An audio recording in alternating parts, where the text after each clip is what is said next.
শনিবার ভোররাতে রংপুর মহানগরীর মাছুয়াপাড়ার একটি বাড়ি থেকে একই পরিবারের 4 সদস্যের মরদেহ উদ্ধার করে পুলিশ। এই নৃশংস হত্যাকাণ্ডের রহস্য উদ্ঘাটনে সন্দেহভাজন 2 জনকে গ্রেফতার করে পুলিশ। জিজ্ঞাসাবাদে তারা হত্যাকাণ্ডে জড়িত থাকার কথা স্বীকার করেছে বলেও জানায় সংস্থাটি। পুলিশ বলছে, ইয়াবা সেবনের বাধা দেওয়ার ঘটনাকে কেন্দ্র করেই এই হত্যাকাণ্ড। ইয়াবা সেবন করাকালীন ভিকটিম গণপতি চক্রবর্তী স্যার যখন উপরে সাউন্ড শুনে তিনি উপরে যান। খালি গায়ে ছিলেন, কাঁধে একটা গামছা ছিল। আসামিরা তাদের পরিচয় প্রকাশ না করার জন্য, সমাজে তাদের যেন পরিচয় প্রকাশ না হয়ে যায়, তাৎক্ষণিকভাবে ওই স্যারের গলায় যে গামছাটা ছিল সেই গামছা দিয়ে পেঁচিয়ে উনাকে সেখানে হত্যা করেন।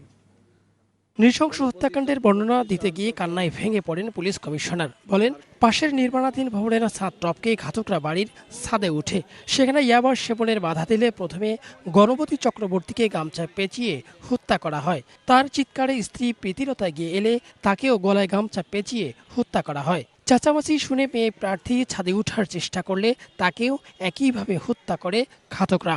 এরপর ঘরে ঢুকে বালিশ চাপা দিয়ে হত্যা করা হয় 12 বছর বয়সী প্রিয়মকে। পুলিশ বলছে, পরিবারের 4 সদস্যকে নৃশংসভাবে হত্যার পরও ঘাতকরা বাড়িতেই অবস্থান করছিল। সেখানে ইয়াবা সেবনের পর ছোট ছেলের বাথরুমে গোছল সারে।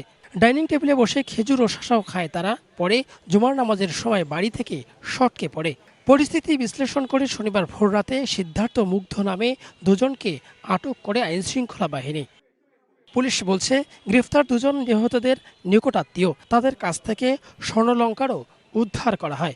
এ ঘটনায় কোতোয়ালি থানায় একটি হত্যা মামলা হয়েছে। 2 জন বাসার থেকে বের হয়ে সাথে লুট করে নিয়ে যায়।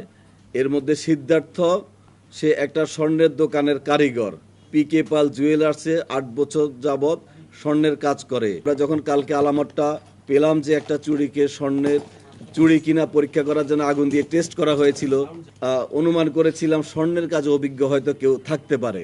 এই ঘটনাকে ডাকাতি বলে যেন পুলিশ মনে করে, সেজন্য তারা ইচ্ছাকৃতভাবে জিনিসপত্র এলোমেলো করে, অর্থাৎ তদন্তকে ভিন্ন খাতে প্রবাহিত করার জন্য ইচ্ছাকৃতভাবে এটা করে।